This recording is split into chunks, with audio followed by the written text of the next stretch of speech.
හිසර TV අන්තර්ජාල නාලිකාවට ඔබ ඉතාම ආදරෙන් පිළිගන්නවා. අද අපි නීති ආයෝග වැඩසටහනට අපේ විශේෂ අමුත්‍යක් වෙලා ඉන්නවා. ඒ නීතිඥ නවරත්න බණ්ඩාර මහත්මයා මහනුවර ප්‍රදේශයේ ජ්‍යෙෂ්ඨ නීතිඥයෙක්. එතුමාද මූලික අයිතිවාසිකම් ගැන ඔබට වැදගත් පරිවිඩයක් ලබා දෙන්න සූදානම්. ශ්‍රී ලංකා නීතියේ විශේෂිත නීතියක් තමයි මූලික අයිතිවාසිකම්. මූලික අයිතිවාසිකම් කියන නීතිය 1978 ආණ්ඩුක්‍රම ව්‍යවස්ථාවේ 3 වෙනි පරිච්ඡේදයේ 10 වෙනි වගන්තියේ සිට 15 දක්වා සඳහන් වෙනවා. මේ ඇත්තටම ශ්‍රී ලංකාවේ පුරවැසියන්ට තියෙන අයිතිවාසිකමක් තමයි මූලික අයිතිවාසිකම් කියන්නේ. විශේෂයෙන්ම ආගම ඇදහිීමේ නිදහස, එතකොට සමානාත්මතාවය, වද හිංසාවෙන් නිදහස, භාෂණයේ සහ ප්‍රකාශනයේ නිදහස. ඒ වගේ නීති ඉතාමත්ම වැදගත්. දැන් ඒ කියන්නේ ඕනෑම ආගමක් ඇදහිීම කියන කාරණේ තියෙන්නේ මූලික අයිතිවාසිකම්. කිසිම කෙනෙකුට ආගම ඇදහිීම, අහවල් ආගම ඇදහිීම, එහෙම නැත්නම් ඒ ආගම දැන් බල කිරීමට තමුන්ට ආගමක් අදහන් නැතුව හරි සිටීමට තියෙන මූලික අයිතියක්. ඒක ඉතාම වැදගත් අයිතියක්. ඒ වගේම තමයි මේ වර්තමානයේ වැදගත් මේ මූලික අයිතිවාසිකම් වල පුරවැසියන්ට ප්‍රයෝජනවත් නීතිය තමයි ආණ්ඩුක්‍රම ව්‍යවස්ථාවේ 12.2 කියන එක. 12.2 වගන්තිය කියන්නේ සමානත්වතාවය. විශේෂයෙන්ම මේ මූලික අයිතිවාසිකම් කඩ කිරීම සම්බන්ධව මූලික අයිතිවාසිකම් කඩ කිරීමට හැකියාව තියෙන විධායකයේ ක්‍රියාව. විධායකයේ ක්‍රියාවක් නිසා මූලික අයිතිවාසිකම් කඩ වුණොත් පුරවැසියෙකුට මූලික අයිතිවාසිකම් කඩ වුණා කියලා ඒකේ අධිකරණ බලය තියෙන්නේ ශ්‍රේෂ්ඨාධිකරණයේ. ශ්‍රේෂ්ඨාධිකරණයේ නඩුව පවරලා තමුන්ගේ මූලික අයිතිවාසිකම් කඩ වුණායි කියන කාරණේ මත ඔහුට අයිතිවාසිකම් ලබා ගැනීමේ හැකියාව තියෙනවා. ඊළඟට වැදගත්ම කාරණය වෙන්නේ වැදගත්ම නීතියක් වෙන්නේ වද හිංසාවෙන් මිදීමේ නිදහස. වද හිංසාවට භාජනය කිරීම කියන එක තාමත්ම වැදගත් නීතියක්. මේක ලංකාවේ සිද්ධ වෙන්නේ විශේෂයෙන්ම පොලිසියෙන්. පොලිස් නිලධාරීන් විසින් අත්අඩංගුවට අරගෙන පහර දීම් කරන එක. ඒක මේ ජනතාවගේ නැත්නම් පුරවැසියන්ගේ මූලික අයිතිවාසිකම් කඩවීමක්. මේ මෑත කාලීන නඩුවක් තිබ්බා පොත්පඤ්ඤ වීදියේ. මට ඒ නඩුවට භාජනය වෙච්ච පුද්ගලයාගේ නම මතක නැහැ. නමුත් ඒ නඩු තීන්දුව දුන්නේ ඉතාමත්ම මෑතකදී. ඒ පුද්ගලයෙක් අත්අඩංගුවට අරගෙන පහර දීමක් සම්බන්ධයෙන් ඔහු ගියා මේ ශ්‍රේෂ්ඨාධිකරණයට තමුන්ගේ මූලික අයිතිවාසිකම් කැඩුවා කියලා.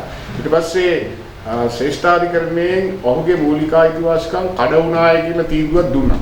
තීන්දුව දීලා ඔහුට පෞද්ගලික මුදලෙන් ඒ මූලික පොලිස් නිලධාරීන් 4 දෙනෙක් ඒකේ වග උත්තරකාරවෝ වෙලා හිටියා. ඒ වග උත්තරකාරවන්ගේ පොලිස් පරිශ්‍රයේවරේ ඇතුළු නිලධාරීන් 4 දෙනෙක්. ඒ 4 දෙනාටම කිව්වා රුපියල් 4,50,000ක වන්දියක් ගෙවන්න කියලා. ඊට අමතරව රජයෙන් රුපියල් 2,50,000ක් ඔහුට වන්දි මුදල් හැටියට ප්‍රදානය කළා. ඒක ඉතාමත්ම වැදගත් මෑත කාලයේ මේ අධිකරණයෙන් ප්‍රකාශයට පත් කරන ඉතාමත්ම වැදගත් නඩුවක් තමයි ඒ මූලික අයිතිවාසිකම් සම්බන්ධයෙන් සිදුවේ. පොලිසිය විසින් අත්නෝමතික ලෙස අත්අඩංගුවට අරගෙන පුරවැසියන්ට කරන හිරිහැරයක් සම්බන්ධයෙන් ඒ හිරිහැර කරන්න තහනම් එහෙම කරපුවාම ඔහුගේ මූලික අයිතිවාසිකම් කඩ වුණා කියලා ශ්‍රේෂ්ඨාධිකරණයෙන් ඒ වරප්‍රසාදයේ අයිතිවාසිකම ගන්න පුළුවන්. ඊළඟට භාෂණීය සහ ප්‍රකාශනීය නිදහස. භාෂණීය සහ ප්‍රකාශනීය කියන්නේ ඕනම මේ මිනිස්සුන්ට තියෙන කතා කිරීමේ අයිතිය. අදහස් ප්‍රකාශ කිරීමේ අයිතිය. ඒවා පුවත්පත්වල එහෙම නැත්නම් යම් කිසි රැස්වීමකදී හෝ එහෙම කරන්න පුළුවන්. කාටවත් හිරිහැරයක් කරද්දී ඒවා නවත්තන්න ඒ අයිතිය ලක්වැකදීමක් මූලික අයිතිවාසිකම. වැදගත්ම අයිතිවාසිකමක් වෙන්නේ සමානත්වතාවයේ අයිතිය. දැනට වර්තමානයේ වැඩි වශයෙන්ම පුරවැසියන් වශයෙන් ක්‍රියාත්මක කරගන්නා වූ මූලික අයිතිවාසිකමක් තමයි ආණ්ඩුක්‍රම ව්‍යවස්ථාවේ 12.2 කියන වගන්තිය යටතේ. ඒකෙදී විශේෂයෙන්ම මේ රාජ්‍ය සේවකයන්ට කරන අකටයුතුකම්. ඒ කියන්නේ උසස් සීල් ලබා දීමේදී, පත්වීම් ලබා දීමේදී, එතකොට රැකියාව සම්බන්ධව කරන කටයුතු වලදී ඒවා විධායකයේ ක්‍රියාවන් හැටියට ගන්නවා. ඒ විධායකයේ ක්‍රියාවන් සම්බන්ධයෙන් පුරවැසියෙකුට මූලික අයිතිවාසිකම් කඩ වුණා නම් ඒ සම්බන්ධව ශ්‍රේෂ්ඨාධිකරණයෙන් ඉදිරියට ගිහිල්ලා ඔහුගේ අයිතිවාසිකම් දිනා ගන්න පුළුවන්. අපි ඇත්තටම මේක මේ ජනතාව මේ ශ්‍රී ලංකාවේ ජනතාව මේ පිළිබඳව දැනුවත්කම මදි.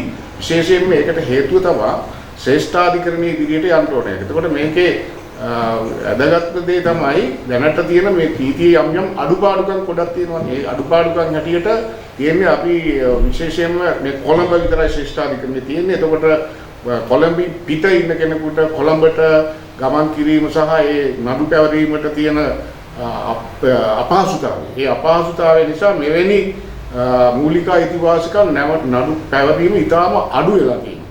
එතකොට මේවා ඇත්තටම සංශෝධනීය විය යුතු කරුණු. සංශෝධනීය වෙලා ඒ අනුව මේ සියලුම දෙනාටම මේ මූලික අයිතිවාසිකම් කියන එක ඉතාමත්ම වැදගත් දෙයක්. විශේෂයෙන්ම මේකේ විශේෂ කරුණු කීපයක් තියෙනවා. මූලික අයිතිවාසිකම් කඩ වෙලා මාසයක් ඇතුළත තමයි කඩවෙච්ච දිනේ සිට මාසයක් ඇතුළත නඩු පැවරීම කළ යුතුයි. එහෙම නැත්නම් මාසයක් ඇතුළත අඩුම වශයෙන් මානව හිමිකම් කොමිෂමට පැමිණිල්ලක් දාලා තියෙනවා නම් ඒකත් ප්‍රමාණයි. එතකොට මාසයේ ඉක්ම වුණාට ශ්‍රේෂ්ඨාධිකරණයේ ඉදිරියට ගිහිල්ලා ඒ පෙස්සමක් මාර්ගයෙන් ඉල්පත් වෙලා ඒ මූලික අයිතිවාසිකම් නඩුවක් පැවරීමේ හැකියාව තියෙනවා. මූලික අයිතිවාසිකම් කඩවෙච්ච වහාම ශ්‍රේෂ්ඨාධිකරණයට පුද්ගලයෙකුට යන්න බැයි නම් පළමුවෙන්ම කරන්න ඕන මානව හිමිකම් කොමිෂමේ පැමිණිල්ලක් දාන්න. මේ මානව හිමිකම් කොමිෂමේ පැමිණිල්ලක් දාපුවාම ඒ කාලාවරෝධයේ මාසයක් ඇතුළත කියන කටයුත්ත බාධාවක් වෙන්නේ නැහැ. ඒ අනුව ඔහුට පුළුවන් ශ්‍රේෂ්ඨාධිකරණයේ ඉදිරියට ගිහිල්ලා තමුන්ගේ මූලික අයිතිවාසිකම් කඩ වුණා කියලා ඒ අධිකරණයේ පිහිට පතන්න.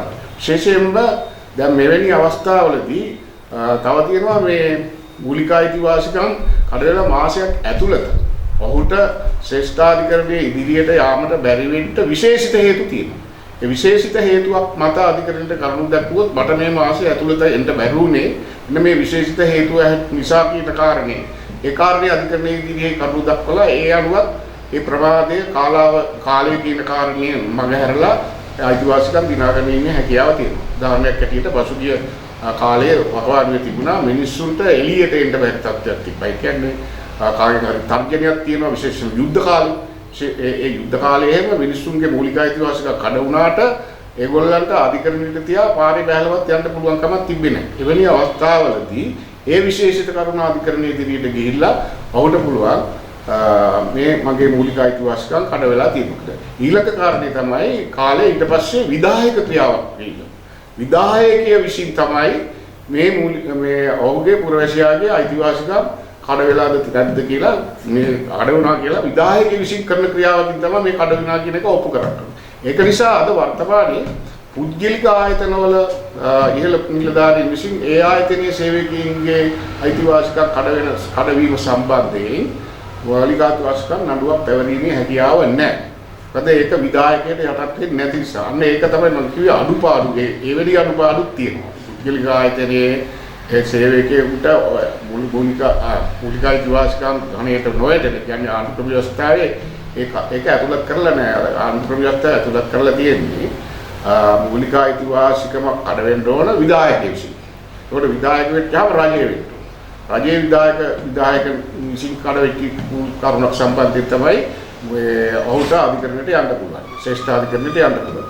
ඒ අනුව මේ අඩුපාඩු සකස් වෙන්න ඕන ඉදිරියේදී ආණ්ඩුක්‍රම ව්‍යවස්ථාව සංශෝධනය වෙනවා නම් ඒ සංශෝධන වලට ඇතුළත් වෙන්න ඕන මූලික අයිතිවාසිකම් යන්නට ඇතුළත් වෙන්න ඕන ඒක රජයේ විධායකයෙද නෙවෙයි පුද්ගලිකාංශේනුත් කාගේ හරි මූලික අයිතිවාසිකමක් කඩ වෙනවා නම් ඒකත් මූලික අයිතිවාසිකම් ගන්නට ඇතුළත් විය යුතුයි. එහෙම වුණොත් ඒ නීතිය සාධාරණ වෙනවා. අද පවතින නීතියේ එවැනි අඩුපාඩුකම් කීපයක් තියෙනවා. එක මම කලින් කිව්වා විදියට එක තමයි පුද්ගලයෙකුට මූලික අයිතිවාසිකම් කඩ වෙච්චාම ඔහු කොළඹ තියෙන ශ්‍රේෂ්ඨාධිකරණයට යන්න තියෙන එක. එතකොට ශ්‍රේෂ්ඨාධිකරණයේ දැනට ව්‍යාප්ත වෙන්නේ කොළඹ විතරයි. ඒ කොළඹට යන්න බැරි අපහසුතාවය විශේෂයෙන්ම උතුරු නැගෙනහිර වාගේ වෙන්නේ නැත්නම් කොළඹ පිට ප්‍රදේශවල ටිකක් අපහසුතාවය නිසා මූලික අයිතිවාසිකම් ගොනු කිරීමට මැලිකමක් දක්වනවා. එක කරුණක් ඒක. එතකොට ඒක ශිෂ්ඨාධිකරණයේ අධිකරණයේ බලය විපද්‍යගත කරලා ඒ අවස්ථාව සියලුම ප්‍රදේශවල සහ පුද්ගලයන්ට අවස්ථාව ආරම්භ දෙනවා නම් ඒක සාධාරණයි කියලා හිතන්න පුළුවන්. ඊළඟට විධායකයේ යන්නට පෞද්ගලිකාංශය විසින් සේවකයන්ට අයිතිවාසිකම් කඩවෙච්ච ඒකත් මූලික අයිතිවාසිකම් යන්නට ඇතුළත් විය යුතුයි. ඊට අමතරව තියෙනවා මේ මූලික අයිතිවාසිකම් සීමා කිරීමේ අවස්ථා. සීමා කිරීමේ අවස්ථා තියෙනවා. ඒ රාජ්‍ය ප්‍රතිපත්ති සහ මූලධර්ම කියන න්‍යාය යටතේ වාගේ ප්‍රතිපත්තියක් තියෙනවා නම් එවැනි අවස්ථාවකදී මූලික අයිතිවාසිකමක් කඩ වුණත් ඒක අධිකරණයෙන් සහන ලබා ගන්න බැරි අවස්ථාවක් තියෙනවා. ඒක මට මතකයි 1970 ගණන් වලම තිබ්බා එවැනි අවස්ථාවක්. ඒක තමයි නඩුවක් තියෙනවා රජයේ රියව පලිය වඩන කියන නඩුව. ඒ රජයේ රියව පලිය වඩන කියන නඩුවේදී තීන්දුවේ අර 1978 පත් වෙච්ච එක්සත් ජාතික පක්ෂ ආණ්ඩුවේ එක්සත් ජාතික පාක්ෂිකයින්ට පමණක් රැකියා බැංකුවක සමාජිකත්වය ලබා දීලා රැකියාව ලබා දුන්නා. ඒකට එරෙහිව පලිය වඩන කියන පුද්ගලයා ශ්‍රේෂ්ඨාධිකරණයට ගිහිල්ලා ඔහුගේ මූලික අයිතිවාසිකම් කඩ වුණා. මම වෙනත් පක්ෂයක නිසා මට මේ රැකියා ඉල්ලුම්පත්යක් ලැබුණේ නැහැ කියලා. එතකොට අධිකරණයේ ශ්‍රේෂ්ඨාධිකරණයේ ඔහුගේ මූලික අයිතිවාසිකම් කඩ වුණාය කියන කාරණේ පිළිගත්තා වුවත් ඒක ක්‍රියාත්මක වුණේ නැහැ රාජ්‍ය ප්‍රතිපත්ති සහ මූලධර්ම කියන කරුණු. ළඟට තිබ්බ තව නඩුවක් රුවනි පෙරේරා එරෙහිව විශ්වවිද්‍යාල ප්‍රතිපාදන කොමිසම සභාව. එම නඩුවේදී රුවනි පෙරේරා කියන ශිෂ්‍යාව ඔහු ගුණාත්මක භාවයෙන් අඩු උසස් පෙළ විභාගයට පෙනී ඉඳලා ඒ නිසා ඇය ඉහළ ලකුණු ලබාගෙනත් ගුණාත්මක භාවයෙන් වැඩි උසස් පෙළ විභාගයේ ලකුණු අඩු තියන අය උසස් පෙළ විශ්වවිද්‍යාලයට තේරිලා තිබුණා. මේ ශිෂ්‍යාව තේරිලා තිබෙන්නේ නැහැ. ඇය ශ්‍රේෂ්ඨාධිකරණයට ගිහිල්ලා කිව්වා මගේ මූලික අයිතිවාසිකම් කඩ වෙලා තියෙනවා. මේ උසස් පෙළ විභාගයේ සබත්තුවත් මට වඩා අඩු ලකුණු තියන අය මේ විශ්වවිද්‍යාලයට තේරිලා තියෙනවා. මගේ මූලික අයිතිවාසිකම් කඩ වෙලා තියෙනවා. ඒ අවස්ථාවේ ශ්‍රේෂ්ඨාධිකරණය ඇයගේ මූලික අයිතිවාසිකම් කඩ වෙලා කියලා පිළි අරගෙන ඒ තීන්දුව ඇයට පමණක් වෙනසේ. ඒ කියන්නේ තවත් ඉල්ලුම්පත්‍ර ගණනාවක් ඉදිරිපත් වුණා. ඒව ප්‍රතික්ෂේප කරා. එක් අයෙකුට විතර සීමා කරා. ඒකට හේතුව තමයි මේ විශාල වශයෙන් ඒ අයිතිපත්‍ර ඉදිරිපත් වුණා නම් ඒව ක්‍රියාත්මක කිරීම ප්‍රායෝගිකව වෙන්නේ නැහැ. ඒ නිසා ඒ රුවනි පෙරේරා කියන ශිෂ්‍යාවට විතර ඒ අවස්ථාව මූලික අයිතිවාසිකම් කඩ වුණාය කියන අවස්ථාව ලබා දුන්නා. දැන් අපි මේකෙදි මේ දැනුවත් කරන්නේ කවුරු හරි කෙනෙකුට ඒ ආණ්ඩුක්‍රම ව්‍යවස්ථාවේ තුන්වෙනි පරිච්ඡේදයේ 10 සිට 15 දක්වා වූ වගන්ති ප්‍රයෝගී කරගෙන තමුන්ගේ මූලික අයිතිවාසිකම් කඩ වුණාය කියන කාරණය සම්බන්ධයෙන් ශ්‍රේෂ්ඨාධිකරණයට ගිහිල්ලා සහනයක් ලබා ගන්න පුළුවන්. ඒ අවස්ථාව ලබා ගන්නා ලෙස ඉල්ලීම තමයි අපි කරන්නේ. මානව අයිතිවාසිකම් කියන්නේ මොනවද? මූලික අයිතිවාසිකම්. මානව අයිතිවාසිකම් කියන්නේ ඒක මිනිස් අයිතිවාසිකම්. ඒක එක්සත් ජාතික සංවිධානයේ මානව හිමිකම් ප්‍රකාශයේ සඳහන් සියලුම දේවල් මානව අයිතිවාසිකම් ගොඩනට ඇතුළත් වෙලා තියෙනවා. හැබැයි මූලික අයිතිවාසිකම් කියන්නේ ආණ්ඩුක්‍රමීය ව්‍යවස්ථාවේ තුන්වෙනි පරිච්ඡේදයේ සඳහන් ඇතුළත් වෙලා තියෙන ඒවා තමයි. එතකොට මේ මානව හිමිකම් කියන ඒවා සියලුම දේවල් මූලික අයිතිවාසිකම් වලට ඇතුළත් වෙලා නැහැ. ඒ ආණ්ඩුක්‍රමීය ව්‍යවස්ථාවේ මේ මූලික අයිතිවාසිකම් කඩ වෙච්චාම ඒක යටතේ නඩු පවරන්න පුළුවන් ආණ්ඩුක්‍රමීය ව්‍යවස්ථාවේ 126 වගන්තිය යටතේ.